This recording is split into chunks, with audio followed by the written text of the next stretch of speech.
ஒரு ஆசாமி வேகமாக ஓடிக்கிட்டு இருந்தான். ஏன் இப்படி ஓடுறேன்னு கேட்டார் இன்னொருத்தர். அங்கே ஒரு ஆள் அடிபட்டு கிடக்கிறான், அதை பார்த்தேன், உடனே ஓடுறேன்னா. எங்கேன்னு கேட்டார். ஆஸ்பத்திரிக்குன்னா.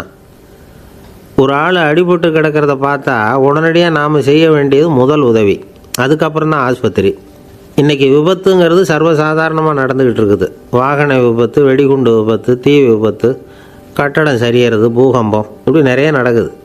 ஒரு விபத்தை பார்த்துட்டா நம்மளில் பல பேர் நமக்கு என்னத்துக்கு வம்புன்னு ஒதுங்கி போயிடுறதும் உண்டு. சில பேர் துணிஞ்சு கிட்ட போய் உதவி செய்கிறதும் உண்டு. அப்படி உதவி செய்ய நினைக்கிறவங்களுக்கு உபயோகப்படுற தகவல் இது. விபத்தில் காயமடைஞ்சவங்களை 3 பிரிவாக பிரிக்கலாமா.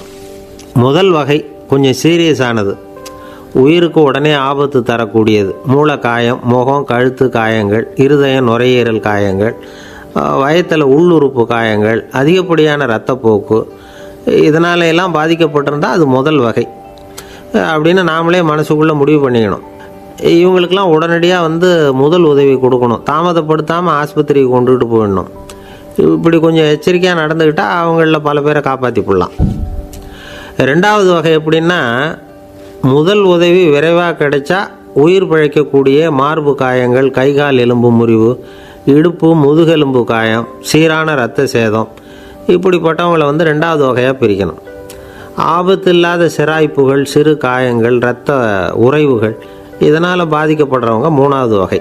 ஒருத்தர் தலையில் அடிபட்டு நினைவு விழுந்துட்டார்னு வச்சுங்க, அவருக்கு வாந்தி வர்றதுனால புறையேறி மூச்சு அடைப்பு உண்டாகும். இப்படி ஆகாமல் இருக்கிறதுக்காக தலையை ஒரு பக்கமாக சாய்ச்சி வைக்கலாம். நாடி துடிப்பையும் இதய துடிப்பையும் தொட்டு பார்க்கணும்.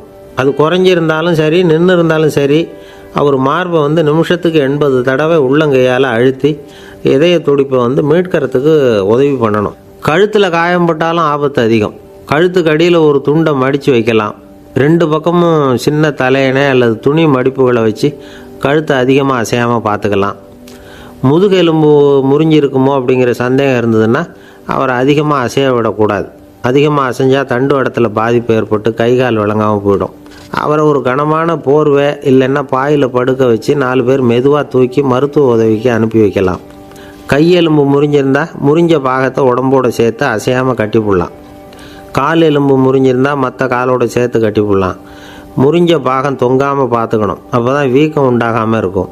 வெட்டு காயம், குண்டடிப்பட்ட காயம், இதிலெல்லாம் இரத்தப்போக்கு அதிகமாக இருக்கும். ரத்தம் வெளியேற ஆபத்து அதிகம். சுத்தமான துணியை பல மடிப்புகளை மடித்து காயத்தின் மேலே வச்சு அழுத்தமாக ஒரு 10 நிமிஷம் பிடிச்சிக்கணும். ரத்தம் நின்ன உடனே காயத்துக்கு கட்டு போடலாம். சில சமயம் காயம்பட்ட பாகத்தை உயரமாக தூக்கி பிடிச்சிக்கிட்டா தான் ரத்த கசிவு நிற்கும். இந்த விவரங்களையெல்லாம் கொஞ்சம் மனசில் வாங்கி வச்சுக்கிட்டோம்னா சமயத்தில் உதவும். ஏன்னா இந்த காலத்தில் விபத்து எந்த ரூபத்தில் எப்போ வரும்னு யூகிக்கவே முடியல. நண்பர் ஒருத்தர் சொன்னார், நேற்றுக்கு பாருங்கள் சார், என் கண்ணு முன்னாடியே ஒரு சின்ன விபத்து நடந்ததுன்னார். என்னன்னு விசாரித்தோம். ஒரு பஸ்ஸில் வந்துக்கிட்டு இருந்தேன். அந்த பஸ்ஸில் பின்பக்கம் படி ஓரமாக நின்றுக்கிட்டு இருந்த ஒருத்தர் ரோட்டில் விழுந்துட்டார். டிரைவர் அதை கவனிக்கலை, நிறுத்தாமல் அவர் பாட்டுக்கு போகிறாருனார். கண்டக்டர் உடனே விசில் கொடுத்து பஸ்ஸை நிறுத்த வேண்டியது தானே அப்படின்னோம். அதுதான் சார் முடியாமல் போச்சுன்னார் அவர். ஏன்னு கேட்டாங்க. தவறி கீழே விழுந்ததே அந்த கண்டக்டர் தான் சார் அப்படிங்கிறார். ஒரு நண்பர், அவர்கிட்ட பேசிக்கிட்டு இருந்தேன். மனித உறவுகள் பற்றி அவர் சொல்லிகிட்டு இருந்தார். அமெரிக்காவில் தந்தை மகன் உறவு எப்படி இருக்குது அப்படிங்கிறத விளக்கிறதுக்கு அவர் ஒரு கதையை சொன்னார். ஒரு அப்பா பகல் பூராவும் அலுவலகத்தில் வேலை, ஓடி ஆடி உழைச்சிக்கிட்டு களைச்சி போய் ராத்திரி 10 மணிக்கு மேலே வீடு திரும்பினான். வீட்டு வாசலில் அவரோட மகன் காத்துக்கிட்டு இருக்கிறான். இன்னமும் தூங்கலை. அப்பா வாசல்லையே தடுத்து நிறுத்தி, அப்பா உனக்கு சம்பளம் எவ்வளவு அப்படின்னு கேட்குறான். ஏற்கனவே ஆஃபீஸு பிரச்சனைகளால் அழுத்து போய் திரும்புகிற அப்பாவுக்கு கோவம் வந்துடுது. என்னடா இப்படிலாம் கேளுன்னு உங்கள் அம்மா உனக்கு சொல்லி கொடுத்தாளா அப்படின்னு சொல்லிவிட்டு உள்ளே போய் சட்டையை கட்டி மாட்டி விட்டு குளிச்சுவிட்டு மறுபடியும் வெளியில் உடையை மாற்றுகிற சமயம் அப்போ மறுபடியும் மகன் உள்ளே நிற்கிறான் அவர் முன்னாடியே. அப்பா உனக்கு எவ்வளவு சம்பளங்கிறான் மறுபடியும். அப்பாவுக்கு எரிச்சல் அதிகமாகிட்டுது. மணிக்கு $20 போதுமா அப்படின்னார். அப்படின்னா எனக்கு ஒரு $10 தர முடியுமா நான் மகன்? இதுக்கு தான் என் சம்பளம் எவ்வளவுன்னு கேட்டியா? 2ஆம் வகுப்பு படிக்கிற உனக்கு எதுக்குடா $10 அப்படின்னு கத்திவிட்டு தொலைக்காட்சி பெட்டியின் முன்னாடி போய் உட்காந்துக்கிட்டு ஏதோ நிகழ்ச்சியை பார்க்க ஆரம்பிச்சிட்டார். கொஞ்ச நேரம் கழித்து மறுபடியும் மகன் நிற்கிறான். அப்பா ப்ளீஸ் எனக்கு ஒரு $10 கொடுக்க முடியுமா மகனுடைய கண்களில் கண்ணீர். என்னடா அவன் கண்ணீரை காட்டி காரியம் சாதிக்கலாம்னு பார்க்குறியா, ஒரு காசு கூட கொடுக்க மாட்டான் போ அப்படின்னு விரட்டி விட்டான். மகன் கண்ணீரை தொடச்சிக்கிட்டே கண்ணை தொடச்சிக்கிட்டு பேசாமல் போய் படுத்துக்கிட்டானான். கொஞ்ச நேரம் ஆச்சு. அப்பாவோட கோபம் கொஞ்சம் கொஞ்சமாக குறைஞ்சிது. பிள்ளைகிட்ட கோபமாக கத்துனது தப்பு தாங்கிறது புரிஞ்சுது அவனுக்கு. எழுந்திரிச்சு போனான், படுக்கை இறக்கி போனான். மகனை பார்த்தான். அவன் தலையணையை கட்டி பிடிச்சிக்கிட்டு அழுதுகிட்டு இருக்கிறான். அவனை மெல்ல நெருங்கி அவங்ககிட்ட எதமாக பேசுகிறதுக்கு ஆரம்பித்தானான். எதுக்குடா உனக்கு $10 பள்ளிக்கூடத்தில் கேட்டாங்களா அப்படின்னு கேட்டானான். மகன் சொல்லியிருக்கான், இல்லை டாடி, உனக்கு 1 மணி நேரம் சம்பளம் $20ன்னு சொன்னேன். நீ ஏற்கனவே எனக்கு கொடுத்த பாக்கெட் மணி $10 என்கிட்ட இருக்குது. இப்போ நீ இன்னொரு $10 கொடுத்தீங்கன்னா அதையும் சேர்த்து $20 ஆகிடும். அந்த $20 நான் உனக்கு கொடுத்துருவேன். அப்படி கொடுத்தா நீ என் கூட 1 மணி நேரம் செலவழிப்ப இல்லையா, அதுக்காக தான் $10 கேட்டேன் அப்படின்னு சொன்னானான். அந்த அப்பா கண்ணு கலங்கி போச்சான். ஆதரவோடு தன்னுடைய மகனை கட்டி பிடிச்சி அழ ஆரம்பிச்சிட்டாராம். இதுதான் நண்பர் சொன்ன கதை. அமெரிக்கா மட்டும் இல்லை, உலகம் பூராவும் இன்றைக்கி மனித உறவுகள் இப்படி தான் மாறிட்டுருக்கு. பெரியவர்கள் அறிவுரை என்ன தெரியுமா? உங்கள் குழந்தைகளிடமிருந்து குழந்தை பருவத்தை பிரித்து விடாதீர்கள் அப்படிங்கிறது தான். அதாவது இன்றைய குழந்தைகள் தங்கள் பிருந்தாவனத்தை இழந்து விடுகிறார்கள் அப்படிங்கிறது அவங்களுடைய கருத்து. இந்த நிலைக்கு நாம் காரணமாக இருந்துடக்கூடாது. குழந்தைகளோட விளையாடுவோம், குடும்பத்தோடு உறவாடுவோம் அப்படிங்கிறது தான் நம்முடைய நோக்கமாக இருக்கணும். இன்றைய உறவு முறைக்கு இன்னொரு உதாரணம் சொல்லுவாங்க. ஒருத்தர் வந்தாராம், அவர் பக்கத்தில் ஒரு சின்ன பையன். நாம் அவரை விசாரிக்கிறோம், யார் இந்த பையன் அப்படின்னா அவர் சொல்கிறார், இவன் எனக்கு தூரத்து உறவு அப்படின்னாராம். இந்த தூரத்து உறவுன்னா எப்படின்னு இருக்கான். இதுக்கு அவன் சொல்லியிருக்கிறான், இவன் எங்கள் அப்பாவுக்கு 8வது புள்ள அப்படின்னானான். ஒரு ஊரில் ஒரு பெரிய ஞானி இருந்தார். அவர் படுக்கையில் இருந்தார். இன்னும் கொஞ்சம் நேரம்தான் அவர் இந்த உலகத்தில் இருக்க போகிறார். அவரை சுற்றி ஏகப்பட்ட கூட்டம். ஏற்கனவே அவருடைய உபதேசங்களை கேட்டவங்க பல பேர் அவரை சுற்றி நிற்கிறாங்க. அந்த ஞானி மெதுவாக கண்ணை திறந்து பார்க்குறார். எல்லாரும் அவருடைய கடைசி வார்த்தையை கேட்கறதுக்காக அவளோட காத்துக்கிட்டு இருக்கிறாங்க. அந்த ஞானி மெதுவாக பேச ஆரம்பித்தார். நான் என்னுடைய வாழ்நாள் பூராவும் உங்களுக்கு நிறைய போதனைகள் சொல்லிக்கிட்டு இருக்கிறேன். பேரானந்தம், மகிழ்ச்சி, தியானத்தன்மை இதை பற்றியெல்லாம் சொல்லியிருக்கிறேன். இப்போ நான் வேறு ஒரு கரைக்கு போய்கிட்டுருக்கிறேன். நான் இனிமேல் இந்த கரையில் இருக்க மாட்டேன். நீங்கள் நான் சொன்னதையெல்லாம் கேட்டீங்க, ஆனால் எதையும் நீங்கள் நடைமுறைப்படுத்தி பார்க்கல. எல்லாம் கேட்டதோடு சரி, அதோடு விட்டுவிட்டீங்க. அப்புறம் அதை தள்ளி போட்டுக்கிட்டே வந்துட்டீங்க. மேலும் அதை தள்ளி போடுறதுல எந்த பிரயோஜனமும் கிடையாது. இப்போ நான் போய்கிட்டு இருக்கிறேன். உங்களில் யாராவது என்னோட வர்றதுக்கு தயாரா அப்படின்னு கேட்டார். அவ்வளவுதான். யாரும் வாயை திறக்கலை. ஒரே மௌனம், சத்தமே இல்லை. ஒருத்தர் பார்த்துக்கிட்டே நிற்கிறாங்க. அந்த கூட்டத்தில் ஒரு ஆள் அந்த ஞானி கூடவே 40 வருஷத்துக்கு மேலே இருந்திருக்கிறான். அவனும் வாயை திறக்காமல் இன்னொருத்தன் முகத்தை பார்த்துக்கிட்டே நிற்கிறான். இந்த சமயத்தில் பின்னாடி நின்றுக்கிட்டு இருந்த ஒருத்தன் கையை தூக்கினான். ஞானி அவனை பார்த்தார். சரி, ஒருத்தனுக்காவது நம்மோட வர்றதுக்கு தைரியம் இருக்குது அப்படின்னு நினச்சார். ஆனால் அந்த ஆள் என்ன சொன்னான் தெரியுமா? ஐயா, நீங்கள் கேட்குறப்போ நான் உடனே எழுந்திருக்கல, கையை மட்டும்தான் தூக்கினேன். என்ன காரணம்னா, நான் எப்படி அடுத்த கரைக்கு சேர்றதுங்கிறது தெரிஞ்சுக்கிறதுக்காக தான். அந்த விவரத்தை மட்டும் இப்போ உங்ககிட்ட இருந்து நான் தெரிஞ்சுக்க ஆசைப்பட்றேன். ஏன்னா இப்போ நான் உங்கள் கூட வர்றதுக்கு தயாராக இல்லை. எவ்வளவோ காரியங்களை நான் இன்னும் இங்கே முடிக்க வேண்டி இருக்குது. வீட்டுக்கு ஒரு விருந்தினர் வந்திருக்கிறார். என்னுடைய இளைய மகனுக்கு கல்யாணம் பண்ணி வைக்கணும். அதனால் இன்றைக்கி உங்கள் கூட வர முடியாது. அது மட்டும் இல்லை, இப்போ உங்கள் கூட அடுத்த கரைக்கு வந்தால் திரும்பி வர முடியாதுன்னு வேறு சொல்கிறீங்க. அதனால் இப்போ நான் வரல. இன்னொரு நாள் நிச்சயமாக நான் வர்றேங்க, உங்களை சந்திக்கிறேன். அதனால் இப்போ நீங்கள் இன்னொரு தடவை எங்களுக்கு விளக்கமாக சொல்லணும். ஏற்கனவே பல தடவை சொல்லியிருக்கிறீங்க. தயவு பண்ணி இப்போ ஒரு தடவை சொன்னீங்கன்னா சௌகரியமாக இருக்கும். அந்த அடுத்த கரையை அடையிறது எப்படி, இப்போ ஒரு தடவை அதை விளக்கமாக சொல்லிட்டிங்கன்னா நல்லா ஞாபகப்படுத்திக்குவேன். அது சரியான சமயம் வர்றப்போ இது எனக்கு உதவியாக இருக்கும் அப்படின்னு நானா. ஆனால் உண்மை என்ன தெரியுமா? அந்த சரியான சமயம் வரவே இல்லை அப்படிங்கிறது தான் உண்மை. இப்படி அந்த கதை முடியும். இந்த கதை அந்த ஒரு ஆளுக்கு மட்டும் இல்லை, கிட்டத்தட்ட எல்லாருக்குமே அது பொருந்தும் அப்படிங்கிறாங்க விவரம் தெரிஞ்சவங்க. எல்லாருமே அந்த சரியான தருணத்துக்காக தான் காத்துக்கிட்டு இருக்கிறாங்களாம். அதுக்காக ஜோசியம் பார்க்குறாங்க, கைரேகை பார்க்குறாங்க. நாளைக்கு என்ன நடக்குங்கிற ஆவலில் எல்லாரும் காத்துக்கிட்டு இருக்கிறாங்க. ஆனால் அந்த ஒரு நாள் ஒருபோதும் வரப்போகிறதில்ல. நீங்கள் தள்ளி போடுறதுக்காக பல அர்த்தமில்லாத காரணங்களை தேடுறீங்க அப்படிங்கிறார் ஒரு ஞானி. காத்திருக்கிறதுலேயே நம்ம காலம் ஓடி போயிடுது. ஏன்னா இன்றைக்கி நாம் சிந்திக்கிறது நாளைக்கு நாம் சிந்திக்கிறது இல்லை. ஒவ்வொரு நாளும் ஒவ்வொரு மாதிரி போயிடுது. நாளைக்கு மறுநாளை பற்றியே சிந்திக்கிறோம். இப்படியே அது பாட்டுக்கு போயிடும். கரையை தொட்டு பார்க்குறது எப்போ? இதுதான் கேள்வி. நமக்கு வேண்டியப்பட்ட ஒருத்தர் ஒரு ரயில்வே பிளாட்ஃபாரத்தில் நின்றுட்டு இருக்கிறார். அங்கே இருக்கிறவங்க கிட்ட கேட்குறாராம், விசாரிக்கிறார், ஏங்க கிழக்க போகிற ரயில் போயிட்டுதுங்களான்னாராம். போயிட்டுதுன்னு இருக்கிறாங்க. கொஞ்ச நேரம் கழித்து ஏங்க மேற்க போகிற ரயில் போயிட்டுதுங்களான்னு கேட்டிருக்காரு. போயிட்டுதுங்களான்ருக்காங்க. அப்புறம் கொஞ்சம் நேரம் கழித்து மறுபடியும் ஏங்க 10:30 மணி வண்டி போட்டுதான்னு கேட்டிருக்காரு. தொடர்ந்து காலையிலேருந்து சாயந்தரம் வரைக்கும் இப்படி ஒரே இடத்துல நின்றுட்டு கேட்டுக்கிட்டே இருக்கிறார். இதை பார்த்துக்கிட்டு இருந்த ஒருத்தர் அவர்கிட்ட வந்து, ஏங்க நீங்கள் எங்கே போகணும் அப்படின்னு கேட்டாராம். இவர் மெதுவாக சொன்னாராம், இந்த ரயில்வே லைனை தாண்டி அந்த பக்கம் போகணும் அப்படின்னாராம். நம்பிக்கை இல்லைன்னா இந்த உலகத்தில் நாம் வந்து நடமாடவே முடியாது. அவநம்பிக்கையோடு இருந்துக்கிட்டு இருந்தால் என்றைக்கும் அவஸ்தை தான். நாம் நம்புறது நடக்குதோ இல்லையோ அது வேறு விஷயம். ஆனால் எதையும் நம்பி தான் நாம் அடி வைக்க வேண்டியிருக்கு. வேறு ஒன்றும் வேணாம், ஒரு லாட்ரி சீட்டு வாங்குகிறோம், அது எங்கே நமக்கு விழப்போகுது அப்படிங்கிற அவநம்பிக்கையோடவா வாங்குகிறோம்? பரிசு நமக்கு தான் அப்படிங்கிற நம்பிக்கை உள்ளூர இருக்கிறதுனால தான் அதை வாங்குகிறோம். இருந்தாலும் முடிவு வேறு மாதிரி ஆகிடுது. அதுக்காக மனசு சோர்ந்து போகிறதில்ல, அடுத்த மாதமும் சீட்டு வாங்குகிறோம். இந்த நம்பிக்கை தான் மனித வாழ்க்கைக்கு ஆதாரம். ஒரு கடையில் போய் டீ சாப்பிட்றீங்க, அந்த டீ நல்ல டீ தானா, அதில் விஷம் கலந்துருக்குமா அப்படிங்கிற சந்தேகம் வந்துட்டுதுன்னு வச்சுங்க. அதுக்கப்புறம் அதை எப்படி நீங்கள் சாப்பிட முடியும்? நம்பி தான் சாப்பிட்ணும். ரயில் ஒழுங்காக போய் சேருங்கிற நம்பிக்கை இருக்கிறதுனால தான் அதில் ஏறி உட்காடுறோம். லெட்டர் ஒழுங்காக போய் சேருங்கிற நம்பிக்கை இருக்கிறதுனால தான் பெட்டியில் போடுறோம். சரி, நம்ம கதையெல்லாம் நம்மளோட இருக்கட்டும்.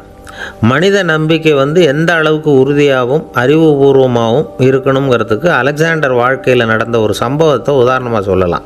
இந்த உலகத்தையே ஜெயிக்கணும்னு புறப்பட்டார் அலெக்சாண்டர். ஒரு கட்டத்தில் அவர் சிட்னஸ் நதி கரைக்கு வந்து சேர்ந்தார். அந்த சமயத்தில் அவருக்கு கடுமையான நோய் வந்துட்டுது. அவர் கூடவே வந்திருந்த கிரேக்க வைத்தியர்கள் என்னென்னமோ முயற்சியெல்லாம் பண்ணி பார்த்தாங்க. இருந்தாலும் அலெக்சாண்டருக்கு வந்திருக்கிறது என்ன நோய்ங்கிறத அவங்களால கண்டுபிடிக்க முடியல. ஏன்னா அந்த பகுதியில் உள்ளவங்களுக்கு மட்டுமே அதிகமாக வரக்கூடிய ஒரு வினோதமான நோயாக இருந்தது அது. ஆனால் அவர் இருக்கிற இடம் எதிரியோட இடம், பாரசீக மன்னனோட ஆளுகைக்கு உட்பட்ட இடம். என்ன பண்ணுறது அப்படின்னு எல்லாரும் யோசனை பண்ணாங்க. பாரசீக மன்னனோட அரண்மனையில் இருக்கிற வைத்தியர் வந்தால் இந்த நோயை குணப்படுத்தி விடுவார் அப்படின்னு சொன்னாங்க. இருந்தாலும் எதிரியோட நாட்டில் இருக்கிற வைத்தியரை கூப்பிட்டு எப்படி நம்பி வைத்தியம் பார்க்க சொல்கிறது அப்படின்னு சொல்லி எல்லோரும் தயங்கினாங்க. ஆனால் அலெக்சாண்டர் தயங்கலை. பரவாயில்ல, அழைச்சிட்டு வாங்கன்னு விட்டார். உடனே அவரை போய் அழைச்சிட்டு வந்துட்டாங்க. அவர் வந்தார். அலெக்சாண்டர் உடம்பை பரிசோதனை பண்ணி பார்த்தார். சரி, இதை வந்து குணப்படுத்தி விடலாம், பயப்பட வேண்டியதில்லை. ஆனால் இதுக்கு ஒரு மூலிகை ரசம் தயார் பண்ணி கொடுக்கணும். நான் போய் அதை தயார் பண்ணிவிட்டு 2 நாளில் திரும்பி வந்துடுறேன் அப்படின்னு சொல்லிவிட்டு போனார் அந்த வைத்தியர். அதே மாதிரி 2 நாளில் திரும்பி வந்தார் மூலிகை ரசத்தோடு. இதுக்கு இடையில் அலெக்சாண்டரோட தளபதிகளில் ஒருத்தர் ரகசியமாக ஒரு எச்சரிக்கை கடிதம் கொடுத்து அனுப்பியிருக்கிறான். அதை வாங்கி என்ன விஷயம்னு பார்த்தார். இப்போ உங்ககிட்ட வந்திருக்கிற எதிரி நாட்டு வைத்தியரை நம்பாதீங்க, அவன் கொண்டுகிட்டு வந்திருக்கிற மூலிகை ரசத்தில் விஷம் கலந்துருக்குது அப்படின்னு அதில் எழுதியிருக்கு. அதை பார்த்தார் அலெக்சாண்டர். இருந்தாலும் கொஞ்சம் கூட அலட்டிக்கலை. வைத்தியர் கொடுத்த மருந்தை வாங்கி கடகடன்னு குடிச்சுட்டு அதுக்கப்புறம் அந்த கடிதத்தில் இருந்த விஷயத்தை அந்த வைத்தியர்கிட்ட சொன்னார். வைத்தியர் தகைச்சு போயிட்டார். தன் மேலே அலெக்சாண்டர் வச்சுருக்கிற நம்பிக்கையை பார்த்து அவருக்கு ரொம்ப வியப்பு. வைத்தியர் வந்து உண்மையிலேயே நல்ல மருந்து தான் கொண்டுகிட்டு வந்து கொடுத்துருக்கிறார், அதில் விஷம்லாம் எதுவும் கலக்கலை. அதுக்கப்புறம் அலெக்சாண்டர் அந்த வைத்தியரை பார்த்து சொன்னாராம், நம்பிக்கைங்கிற அச்சாணியை ஆதாரமாக வச்சுக்கிட்டு தான் இந்த உலகம் சுற்றிக்கிட்டு இருக்குது. எனக்கு எதிரியாக இருந்தாலும் பாரசீக மன்னர் வந்து ரொம்ப பெரியவர். அப்பேற்பட்ட மன்னருடைய அரண்மனை வைத்தியர் தொழில் நேர்மை இல்லாதவராக இருக்க மாட்டார். அப்படி இருந்தால் அவரை வந்து அரண்மனை வைத்தியராக வச்சிருக்கவே மாட்டாங்க அப்படின்னு நம்பினேன். என்னுடைய நம்பிக்கை வீண் போகலை அப்படின்னாராம். இதுதான் மானுட நம்பிக்கைங்கிறது. இந்த காலத்துலேயும் இது மாதிரி இந்த மானுட நம்பிக்கையை ரொம்பவும் சாமர்த்தியமாக கையாளுகிற கெட்டிக்காரங்க சில பேர் இருக்கிறாங்க.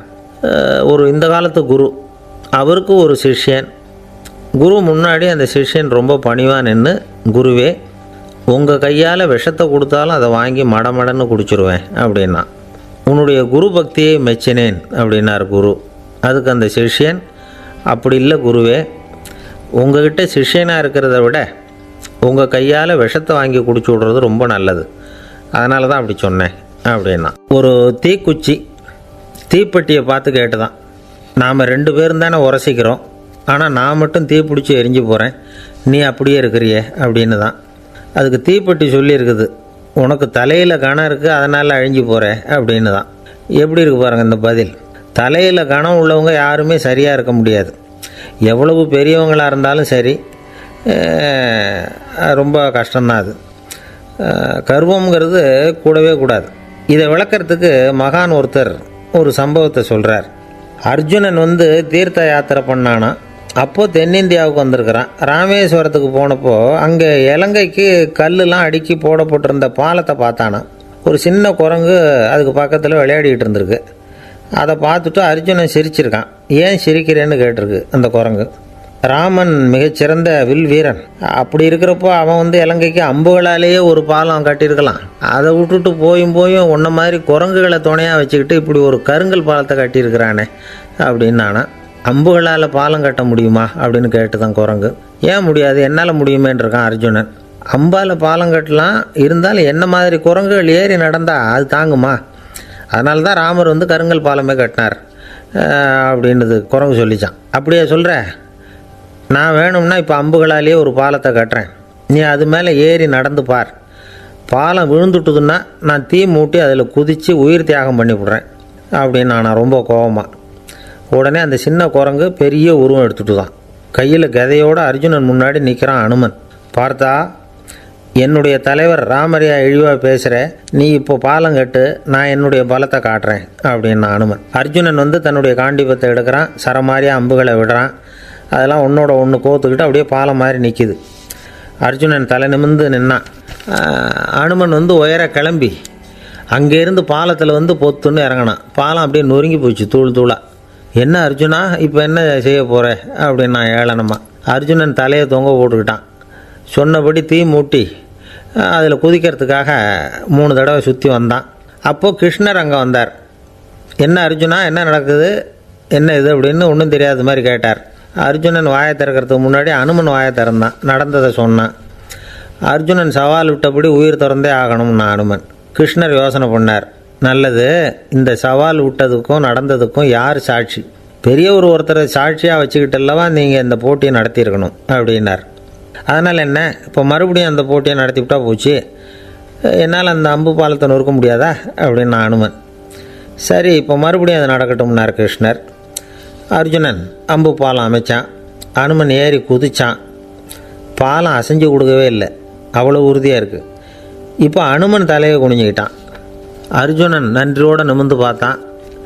கிருஷ்ணருடைய தோள்கள்லேயும் முதுகள்லேயும் ரத்தம். என்ன சுவாமி, என்ன நடந்ததுன்னு நான் பதறி போய், உன் அம்பு பாலத்தை நான் தான் முட்டு கொடுத்து தாங்கிக்கிட்டு இருந்தேன். அனுமன் குதித்தப்போ என் மேலே ஏற்பட்ட காயங்கள் இவை. பின்ன உன்னுடைய அம்பு பலத்தினாலேயா பாலம் நின்றுதுன்னு நினைக்கிற அப்படின்னாரான். முதல்ல அர்ஜுனன் அப்புறம் அனுமன் 2 பேருக்குமே கர்வ பங்கம் ஆகிட்டு தான். அதாவது அவங்கக்கிட்ட இருந்த கர்வம் போயிட்டுது. யாராக இருந்தாலும் கர்வம் கூடாதுங்கிறத இதிலேருந்து நாம் புரிஞ்சுக்கணும். இந்த காலத்தில் நாமெல்லாம் எந்த விஷயத்துக்கெல்லாம் கர்வப்பட்டுருக்கோம் தெரியுமா? 2 பெண்கள் தங்களுடைய கணவன்மார்களை பற்றி ரொம்ப பெருமையாக பேசிக்கிட்டாங்களாம். அதில் ஒரு அம்மா சொல்லியிருக்கு, என் வீட்டுக்காரர்கிட்ட எந்த சப்ஜெக்ட் கொடுத்தாலும் சரி அந்த விஷயத்தை பற்றி அழகாக 1 மணி நேரம் பேசுவார் அப்படின்னாங்களாம். உடனே இன்னொரு அம்மா, அது என்ன பிரமாதம், என் வீட்டுக்காரருக்கு சப்ஜெக்டே தேவையில்லை, விஷயமே இல்லாமல் நாள் பூரா பேசிக்கிட்டு இருப்பார் அப்படின்னாங்களாம். ஒரு காடு, நல்ல மரம்லாம் செழிச்சு இருந்தது. அப்படிப்பட்ட காட்டில் ஒரு சாது இருந்தார். அவர் எப்படின்னா எப்பவும் ஒரு மரத்தடியில் உட்காந்துருப்பார். ஏன்னா அவருடைய இருப்பிடமே அதுதான். அவர் என்ன பண்ணுவார், 3 கல் வச்சுருந்தார். செங்கல் மாதிரி இருக்கும், ஆனால் அதை விட கொஞ்சம் பெருசாக இருக்கும். எதுக்கு அந்த 3 கல்லுன்னா அதுதான் அவருடைய படுக்கை. அதாவது தூங்குறப்ப ஒரு கல்லை தலைக்கு கீழே வச்சுக்குவார், இன்னொரு கல்லை இடுப்புக்கு கீழே வச்சுக்குவார், இன்னொரு கல்லை காலுக்கு கீழே வச்சுக்குவார். உடம்பை அப்படியே ஒரு தகட்டால் மூடிக்குவார், அப்படியே தூங்கி போடுவார். மழை பெய்யுதுன்னு வச்சுங்க, அவர் உடம்பு 3 கல் மேலே இருக்குதா, அதனால் தண்ணி அடியில் ஓடி போடும், உடம்பு நனையாது. மேலே தகடு இருக்கிறதுனால மழையும் உடம்புல படாது. அவர் தூக்கமும் கிடையாது, நிம்மதியாக தூங்குவார். பகலில் அந்த 3 கல்லையும் ஒரு சேர ஒரு அடுப்பு மாதிரி வச்சு அது மேலே உட்காந்துக்குவார். அதனால் பாம்பு பூச்சி எதுவும் அவரை தொந்தரவு பண்ணுறதில்ல, அது பாட்டுக்கு நடந்து போயிடும். அவர் பாட்டுக்கு நிம்மதியாக இருப்பார். யாராவது எதையாவது கொண்டுகிட்டு கொடுத்தா அதை வாங்கி சாப்பிடுவார், அவ்வளோதான். ஒரு நாள் அந்த நாட்டு அரசன் காட்டுக்கு வேட்டையாட வந்தான். அந்த வழியாக வந்தப்போ இந்த சாது படுத்துருக்கிறத பார்த்தான். பரிதாபப்பட்டான். ஐயோ பாவம், இவர் இப்படி இந்த கல் மேலே உடம்ப வச்சுக்கிட்டு தூங்குறாரு, என்ன பாடுபடுவார். இவரை நாம் அரண்மனைக்கு அழைச்சிட்டு போய் சுகமாக நிம்மதியாக இருக்கிறதுக்கு வழி செஞ்சு கொடுப்போம், அது ரொம்ப நல்லாயிருக்கும் அப்படின்னு நினச்சான். அப்படி நினச்சிக்கிட்டே அரண்மனைக்கு வந்துட்டான். அதுக்கப்புறம் ஒரு பல்லக்கையும் 2 சேவகர்களையும் காட்டுக்கு அனுப்பி அந்த சாதுவை மெதுவாக இங்கே அழைச்சிட்டு வந்துடுங்க அப்படின்னு சொல்லி அனுப்பி வச்சான். இவங்க போய் அவர்கிட்ட விவரத்தை சொன்னாங்க. எனக்கு என்னத்துக்கு அரண்மனை வாசம் அப்படின்னார். இருந்தாலும் மன்னர் உத்தரவு, நீங்கள் அவசியம் வரணும் அப்படின்னாங்க இவங்க. சரின்னு சொல்லிவிட்டு வேறு வழி இல்லாமல் புறப்பட்டார். புறப்படும் பொழுது என்ன பண்ணார்னா, மறக்காமல் அந்த 3 கல், ஒரு தகடு அதையும் எடுத்து பல்லக்கில் வச்சுக்கிட்டார். என்னத்துக்கு இதையெல்லாம் எடுத்து வைக்கிறாரு அப்படின்னு சொல்லி அவங்க யோசனை பண்ணாங்க. இருந்தாலும் அதை பற்றி ஒன்றும் கேட்கல. பேசாமல் அவரை அழைச்சிட்டு போய் அரண்மனையில் விட்டுட்டாங்க. அரசன் ஓடி வந்தான், வரவேற்றான், அறுசுவை உணவு படைத்தான். அவர் படுக்கிறதுக்கு தங்க கட்டில், பட்டு மெத்தை, இப்படி எல்லாம் ஏற்பாடு பண்ணி வச்சான். இங்கே படுத்து ஓய்வு எடுத்துக்குங்க அப்படின்னு சொல்லிவிட்டு அவன் பாட்டு போயிட்டான். மறுநாள் காலையில் பார்க்குறான், சாது படுத்துருக்கிறார். எப்படி தெரியுமா? அந்த பட்டு மெத்தை மேலே 3 கல்லையும் வச்சு வழக்கம் போலவே அது மேலே படுத்துருக்கிறார். அதுக்கு மேலே தகடு. அரசன் பார்த்துட்டு அதிர்ச்சி ஆகிட்டான். என்ன சுவாமி இப்படி அப்படின்னா, சாது சொன்னார், எனக்கு தேவையும் இல்லை குறையும் இல்லை, எல்லா இடத்துலையும் எனக்கு ஒரே மகிழ்ச்சி தான் அப்படின்னார். மகிழ்ச்சிங்கிறது தங்க கட்டிலேயோ பட்டு மெத்தையிலேயோ இல்லை, அது மனசில் இருக்கிற ஒரு விஷயம். உண்மையான மகிழ்ச்சிக்கு வழி மனப்பக்குவம் அப்படிங்கிறது அந்த அரசனுக்கு புரிஞ்சுதான். இந்த காலத்தில் ஒரு சாமியார், அவரை தேடி ஒரு சீடன் வந்தான். என்னாச்சு தெரியுமா? சுவாமி, எனக்கு நிம்மதி வேணும், அதுக்கு என்ன வழின்னு கேட்டான். சாமியார் நிமிர்ந்து பார்த்தார். அப்புறம் சொன்னார், நீ ஏகப்பட்ட பேர்கிட்ட கடன் வாங்கியிருக்கிற, அதையெல்லாம் திருப்பி கொடுத்தா தான் உனக்கு நிம்மதி கிடைக்கும்னார். இவனுக்கு ஆச்சரியம். அது எப்படி சாமி, அவ்வளவு கரெக்டாக நான் கடன் வாங்கினதை கண்டுபிடிச்சிங்க அப்படின்னா, உனக்கு கடன் கொடுத்து சாமியாராக போனதே நான் தான்ப்பா, அதனால தான் இந்த கதிக்கு வந்தேன். என்கிட்டயே நிம்மதிக்கு வழி கேட்குறிய, அதுதான்டா வேதனை அப்படின்னாராம் அவர். ஒரு குரு, இளம் சீடர்கள் எதிரில் உட்காந்துருக்கிறாங்க. குரு பாடம் நடத்திக்கிட்டு இருக்கிறார். சீடர்களுக்கு ஒரு ஆசை, அதாவது ஒரு முக்கியமான மந்திரத்தை நம்ம குருநாதர்கிட்ட இருந்து கற்றுக்கணும் அப்படிங்கிறது அவங்க ஆசை. அது என்ன மந்திரம்னா, இறந்தவரை உயிர்ப்பிக்கக்கூடிய புனித மந்திரம், அதாவது செத்தவங்களுக்கு மீண்டும் உயிர் உண்டாக்குகிற மந்திரம். குருவே, தயவு பண்ணி அந்த மந்திரத்தை எங்களுக்கு உபதேசிக்கணும் அப்படின்னு கேட்டாங்க. அது ரொம்ப ஆபத்தானது, அது என்னத்துக்கு உங்களுக்கு வேண்டாமேன்னாராம் குரு. எங்களுடைய நம்பிக்கை உறுதிப்படுறதுக்காகத்தான் கேட்குறோம், வேற ஒன்றும் இல்லை அப்படின்னாங்களாம் சீடர்கள். பக்குவப்படாத அறிவுங்கிறது ரொம்ப ஆபத்தானது அப்படின்னாராம் குரு. இது சீடர்களுக்கு புரியல. அது எப்படிங்க பக்குவப்படாத அறிவு ஆபத்தானதுன்னு சொல்கிறீங்க, அப்படின்னா என்ன அப்படின்னு கேட்டிருக்காங்க சீடர்கள். குரு அதுக்கு விளக்கம் கொடுத்தாராம். அந்த மந்திரத்தை எப்போ பயன்படுத்தணுங்கிறது முக்கியம். அதை அறியக்கூடிய ஞானம் ஏற்படுகிற வரைக்கும் அதை தெரிஞ்சுக்காமல் இருக்கிறது தான் நல்லது, இல்லைன்னா ஆபத்துன்னாராம். ஆனால் அந்த சீடர்கள் அதை கேட்குற மாதிரி இல்லை, ரொம்ப பிடிவாதம் பண்ண ஆரம்பிச்சுட்டாங்க. சரி வாங்க சொல்கிறேன்னார் குரு. எல்லோரும் வந்தாங்க. அந்த புனித மந்திரத்தை அவங்களுக்கு ரகசியமாக உபதேசம் பண்ணார். உபதேசம் பண்ணிவிட்டு அவங்களுக்கு எச்சரிக்கையும் கொடுத்தார். இந்த மந்திரத்தை நல்லா ஆராய்ச்சி பார்த்ததுக்கு அப்புறம் தான் உச்சரிக்கணும், அவசரப்பட்டு எதுவும் செஞ்சிடக்கூடாது அப்படின்னு ஒரு தடவைக்கு பல தடவை எச்சரிக்கை கொடுத்தார். சரின்னு சொல்லிவிட்டு அவங்கெல்லாம் மந்திரத்தை கற்றுக்கிட்டு எழுந்திரிச்சு போயிட்டாங்க. ஒரு நாள் அந்த சீடர்கள் எல்லாம் மணற்பாங்கான இடத்துல அப்படியே நடந்து போயிட்டுருக்கிறாங்க. ஒரு பாலைவன பகுதி மாதிரி ஒரு இடம். அங்கே ஒரு இடத்துல எலும்புகள் குவியலாக கிடந்தது. உடனே இந்த சீடர்கள் முன்ன பின்ன யோசிக்காமல், தியானமும் பண்ணாமல், அந்த மந்திரத்தோட பயனை சோதித்து பார்க்கணும் அப்படின்னு நினச்சிக்கிட்டு அந்த மந்திரத்தை உச்சரிக்க ஆரம்பிச்சிட்டாங்க. அவ்வளோதான். உடனே என்னாச்சு தெரியுமா? அந்த எலும்புகள் எல்லாம் ஓநாய்களாக மாறி அவங்கள துரத்த ஆரம்பிச்சுட்டுது. சீடர்கள் எல்லாம் தலைதெறிக்கி ஓட ஆரம்பிச்சிட்டாங்க. ஓநாய்களும் விடலை, அவங்கள துரத்தி பிடிச்சி கடித்து கொதற ஆரம்பிச்சுட்டுது. அப்போ தான் அந்த சீடர்களுக்கு குரு சொன்ன அறிவுரையோட அர்த்தம் புரிஞ்சுது. பக்குவப்படாத அறிவு ஆபத்தானது அப்படிங்கிறது. அதனால் இதிலேருந்து நாம் தெரிஞ்சுக்க வேண்டியது என்னென்னா, நாம் நம்ம அறிவை வளர்த்துக்கிட்டால் மட்டும் போதாது, அந்த அறிவை எப்போ எப்படி பயன்படுத்தணும் அப்படிங்கிற பக்குவமும் நமக்கு வரணும். அப்போ தான் வாழ்க்கை நல்லபடியாக அமையும், இல்லைன்னா இடைஞ்சல் தான். இந்த காலத்தில் சில சின்ன பிள்ளைங்களுக்கே அறிவு ரொம்ப பக்குவப்பட்டிருக்குங்கிறத உணர முடியுது. ஒரு சின்ன பையன் பள்ளிக்கூடத்தில் மார்க் லிஸ்ட்டு கொடுத்தாங்க, வாங்கிக்கிட்டு அவசரமாக வீட்டுக்கு ஓடினான். எதிரில் வந்த ஒருத்தர் கேட்டார், என்ன அவசரம், ஏன் இப்படி வேகமாக ஓடுறேன்னார். எங்கள் அம்மாக்கிட்ட அடி வாங்கணும், அதுக்காக தான் ஓடுறேன்னா. அடி வாங்கிறதுக்காக இவ்வளவு அவசரம்னார் அவர். அப்படி இல்லைங்க, நான் போகிறதுக்குள்ளே எங்கள் அப்பா வீட்டுக்கு வந்துட்டாருன்னா அவர்கிட்ட அடி வாங்க வேண்டியிருக்கும், அதை அவாய்ட் பண்ணுறதுக்காக இப்படி ஓடுறேன் அப்படின்னு நானான் அந்த பையன். ரொம்ப நாளைக்கு முன்னாடி ஒரு நாள் கோவலன் நாடகம் நடந்தது, எங்கள் மதுரையில் நடந்தது. அதில் ஒரு முக்கியமான கட்டம், கண்ணகி கிட்ட சிலம்பை வாங்கிக்கிட்டு அதை விற்கிறதுக்காக மதுரை நகருக்கு புறப்படுறான் கோவலன். அந்த சமயத்தில் கண்ணகி பாடுற மாதிரி ஒரு நாடக பாடல், நாடக ஆசிரியர் எழுதினது.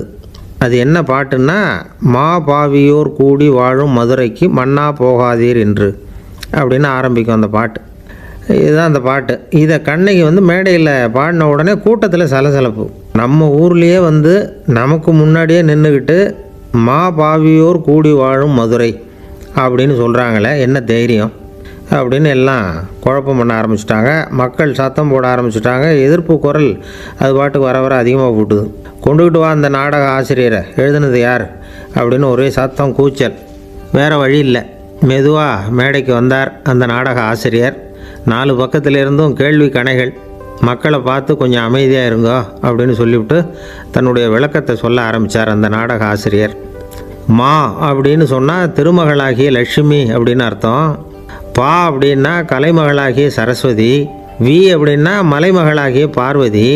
மா பாவியோர் அப்படின்னா திருமகளும் கலைமகளும் மலைமகளும், இவங்க மூவரும் அப்படின்னு அர்த்தம். இந்த 3 பேரும் வாழ்கின்ற மதுரை புனிதம் நிறைந்தது, சகல செல்வங்களும் நிறைஞ்சது.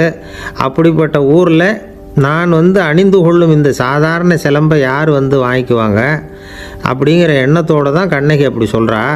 அதை நினச்சி தான் நான் எழுதினேன். ஆகவே மதுரையை ரொம்ப சிரமப்படுத்தணும், ரொம்ப மோசமாக எழுதணும் அப்படிங்கிற எண்ணம்லாம் எனக்கு கிடையாது, பெருமைப்படுத்தணும்னு நினச்சி தான் அப்படி எழுதினேன் அப்படின்னு விளக்கம் கொடுத்தாராம். இந்த விளக்கத்தை கேட்டதும் எல்லாரும் ரொம்ப சமாதானமாயிட்டாங்களாம். இப்படி விளக்கம் கொடுத்த அந்த நாடக ஆசிரியர் யார் தெரியுமா? அவர் தான் தமிழ் நாடக உலகின் முதல் ஆசான் சங்கரதாஸ் சுவாமிகள். அவருக்கு நகைச்சுவை உணர்வும் அதிகம்.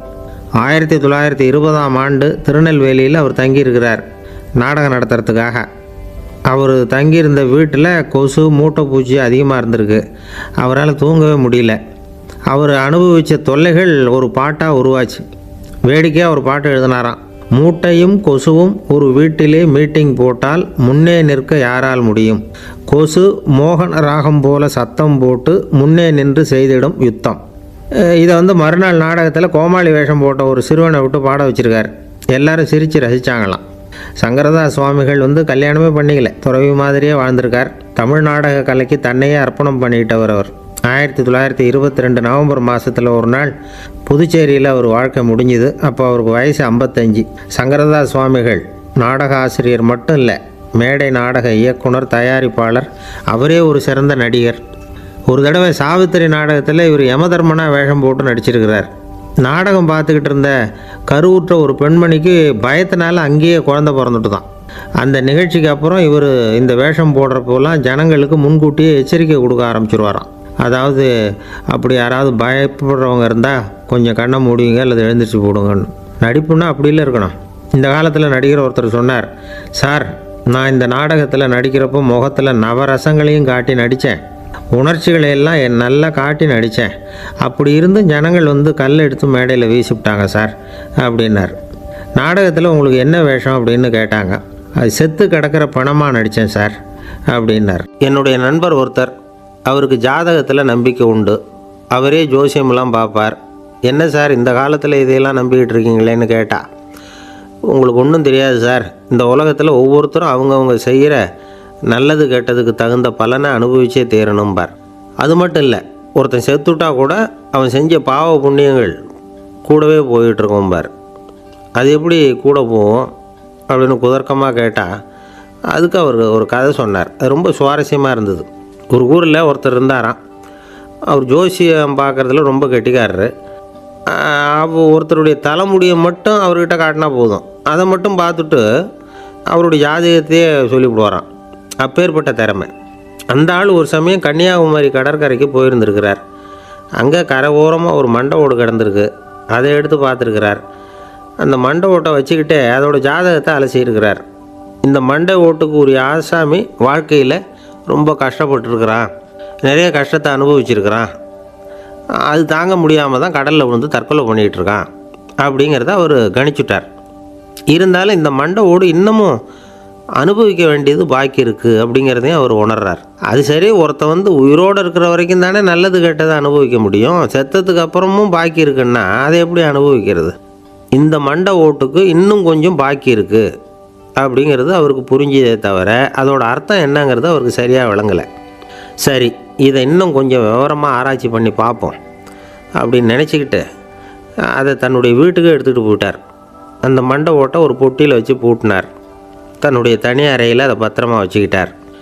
தினமும் ராத்திரி ஆனதும் தன்னுடைய மனைவியை பார்த்து, நீ போய் பூஜை அறையில் தனியாக படுத்துக்கோ அப்படின்னு சொல்லிவிட்டு இவர் தினம் ராத்திரி 12 மணிக்கு பொட்டியை திறந்து பார்ப்பார். மண்டை ஓடு அப்படியே இருந்ததே தவிர இன்னும் கொஞ்சம் பாக்கி இருக்குங்கிறதுக்கு அர்த்தம் அவருக்கு விளங்கலை. அந்த மண்டை ஓட்டுக்கு இன்னும் என்ன பாக்கி இருக்க போகுது? இப்படியே ஒரு 10 நாள் போச்சு. அந்த வீட்டம்மாவுக்கு சந்தேகம் வந்துட்டுது. நம்ம வீட்டுக்காரர் நம்மளை தனியாக ஏன் தூங்க சொல்கிறார் அப்படிங்கிற சந்தேகம். உடனே பக்கத்து வீட்டு அம்மாக்கிட்ட விஷயத்தை சொல்லியிருக்கிறாங்க. அந்த அம்மா உடனே நீ கவலைப்படாத, நான் கண்டுபிடிச்சி சொல்கிறேன்னு சொல்லிவிட்டாங்களாம். அன்றைக்கி ராத்திரியே ஜன்னல் வழியாக எட்டி பார்த்துருக்குறாங்க. இந்த ஆள் மண்டை ஓட்டை கையில் வச்சுக்கிட்டு அதை திருப்பி திருப்பி அப்படியும் இப்படியும் பார்த்துக்கிட்டு இருந்தது தெரிஞ்சுட்டுது. மறுநாள் காலையில் அவரோட மனைவியை பார்த்தாங்க. ஏம்மா, உன் வீட்டுக்காரருக்கு நீ முதல் மனைவியா 2வது மனைவியா அப்படின்னு கேட்டாங்க. எனக்கு தெரிஞ்ச வரைக்கும் நான் ஒருத்தி தான் அவருடைய மனைவின்னாங்க. அப்படி இல்லை, நீ அவருக்கு 2வது மனைவி. முதல் மனைவியின் மண்டை ஓடு தான் அவர் கையில் இருக்குப்போ, அதை தான் அவர் தினமும் ராத்திரியில் எடுத்து பார்த்துக்கிட்டு இருக்கிறாரு அப்படின்னு விட்டாங்க அந்த அடுத்த வீட்டம்மா.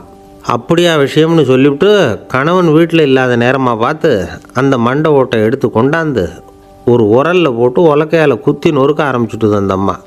வெளியே போயிருந்த அந்த ஆள் அப்போ தான் உள்ளே நுழைஞ்சார். மண்டை ஓடு உலக்கைக்கிட்ட குத்து வாங்கிட்டு இருக்கு. அது அனுபவிக்க வேண்டியது இன்னும் கொஞ்சம் பாக்கி இருக்குது அப்படிங்கிறதுக்கான அர்த்தம் எனக்கு இப்போ தான் புரிஞ்சுதுன்னாராம் அவர். இந்த கதையிலேருந்து நாம் இன்னொரு நீதியையும் புரிஞ்சுக்கணும். அதாவது நம்ம வீட்டை பற்றி நமக்கு தெரியாததெல்லாம் அடுத்த வீட்டுக்காரங்களுக்கு நல்லா தெரியும்.